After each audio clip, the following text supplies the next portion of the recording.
Vamos lá, Tigrão, chegou a hora em Na Lata. Olha, vem, latinha. Tá aqui, ó, peguei. Vamos ver o que é que tem nessa lata. Vai começar, avisa todo mundo aí. Na Lata vai começar, hein? É agora. Perguntas diretas, respostas na lata.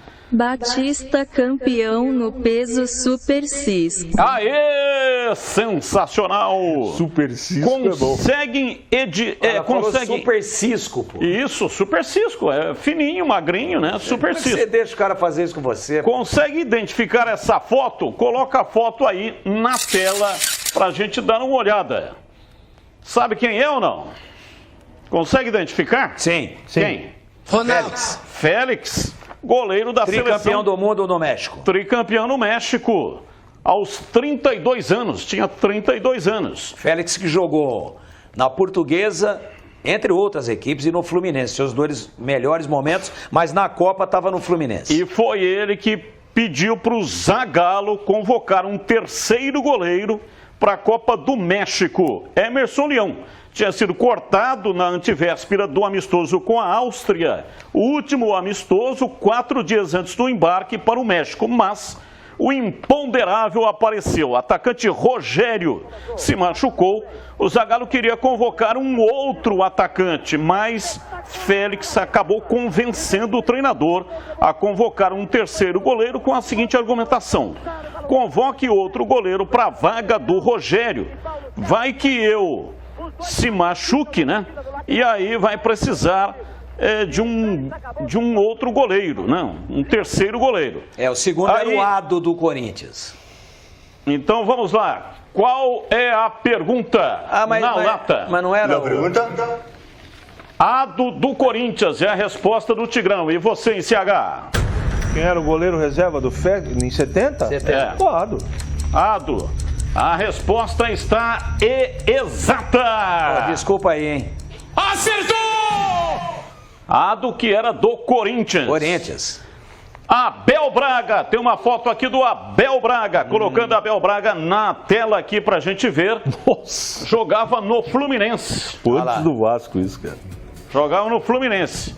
Foi treinador da Ponte Preta em 2003. A Ponte levou a melhor do confronto direto que definiu um dos rebaixados para a Série B com a vitória, placar de 2-0 sobre o Fortaleza, no estádio Moisés Lucarelli. Batia pouco essa criança, não?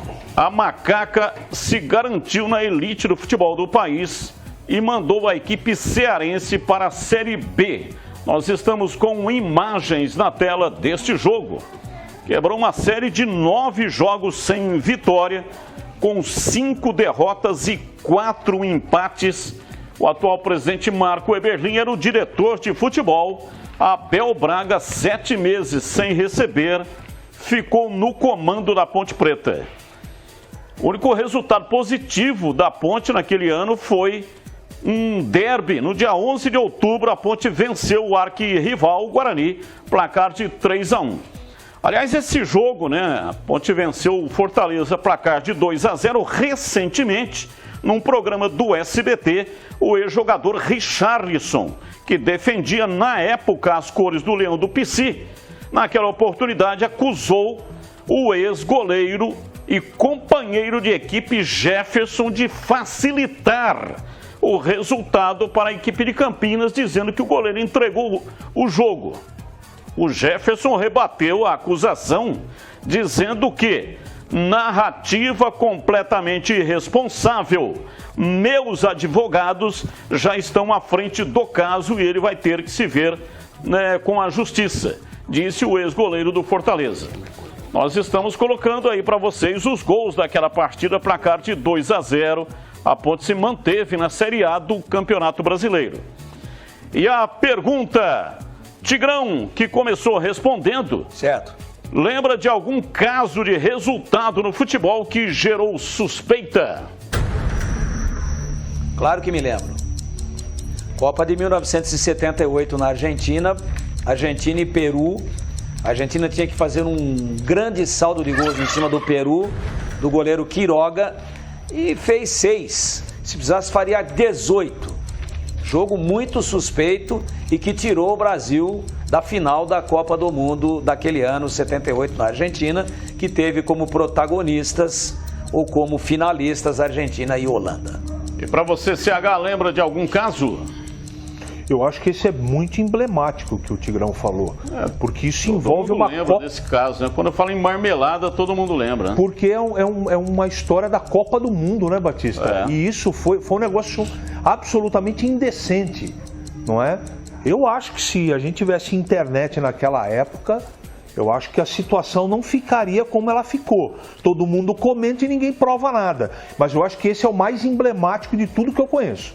Teve um Guarani Mogi-mirim, também no início dos anos 90, sabe quem era o treinador do Guarani? Vanderlei Luxemburgo. Sabe quem era o treinador do Mogi? Vadão. E os dois times, Campeonato Paulista, os dois se classificavam com empate. Eu na época falei, um jogo estranho, mas eu não posso acusar, inclusive está prescrito. Mas o Vanderlei Luxemburgo queria me pegar na saída do estádio, porque colocaram a escuta nele. Eu falei, depois que empatou, ninguém queria mais nada. Ele queria me pegar de porrada. Sabe quem que era o goleiro do Guarani? O Carlos Ganso. O Carlos Ganso. Mas teve Foi um jogo estranho, mas eu não posso afirmar, né? Teve um jogo da Série A2 que aí ficou comprovado, né? Porque Série A2, Mogi-mirim e Oeste. E aí era a parte final, né, do campeonato. Esse jogo foi estranho, porque a partir do momento que os jogadores souberam que o Atlético de Sorocaba estava vencendo uma partida, eles começaram a tocar a bola e o jogo terminou empatado 0-0, que dava o acesso para os dois. Tocar a bola com uma proibição de passar da intermediária. Foi para o STJD, o jogo foi anulado. A partida foi refeita, tiveram que jogar novamente. E teve também aquele caso lá do Edilson Pereira de Carvalho, 13 jogos do Campeonato Brasileiro, uma máfia aí das apostas e tal, e aí conseguiram pegar e as partidas foram refeitas. E o Corinthians foi campeão, isso foi em 95. E essa 2005, perdão, Oeste foi em 2008. Essa do Edilson, esse campeonato foi em 2005. E esse tema é muito chato de falar dele, né? Chato, e vamos mudar muito então triste. De tema. Vamos para o superestimado e subestimado. Superestimado e subestimado. Superestimado, o cara que não jogou tanto assim, mas está sempre aí na boa, né? Grandes títulos, clubes. E o subestimado, o cara jogou muito, mas não é o queridinho da imprensa, da torcida e de alguns treinadores. Diego Ribas está no quadro hoje. Diego Ribas foi revelado pelo Santos em 2002. Após 2 anos, foi vendido ao Porto. Após 2 temporadas, o meia foi para a Alemanha atuar no Werder Bremen. Depois de 3 anos, foi transferido para a Juventus. Após a Juve, teve boas passagens pelo Wolfsburg, o Atlético de Madrid, e antes de atuar na Turquia em 2014. Em 2016, retornou ao Brasil para atuar no Flamengo, clube que está até hoje. Diego já venceu 1 Libertadores, 1 Europa League, 4 brasileiros, além do Campeonato Espanhol, Campeonato Português e uma Copa da Alemanha. Além, claro, do Mundial pelo Porto em 2004. Diego Ribas, Tigrão, superestimado ou subestimado?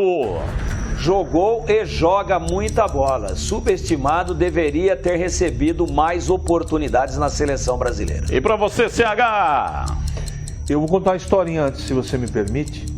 O presidente na época do Santos era Marcelo Teixeira. Eu fui fazer um jogo em Ribeirão Preto, o Santos jogava contra o Botafogo. Eu, como setorista que era, repórter que era, a gente tinha por hábito ficar na mesma concentração do time. E o Marcelo apresentou, quando era menino, o Robinho e o Diego. E ele me disse o seguinte, eu nunca mais esqueci, esses dois farão o caixa em breve do Santos, porque eles serão jogadores de seleção brasileira. Os dois tinham 17 anos, coisa do tipo, e jogaram naquela partida contra o Botafogo e jogaram muito bem. Eu tô com o Tigrão, subestimado, joga muito. E esse foi o Na Lata de hoje. Muito obrigado para você aí que até manda algumas sugestões. Muito obrigado mesmo, Na Lata, aqui na tela da Band.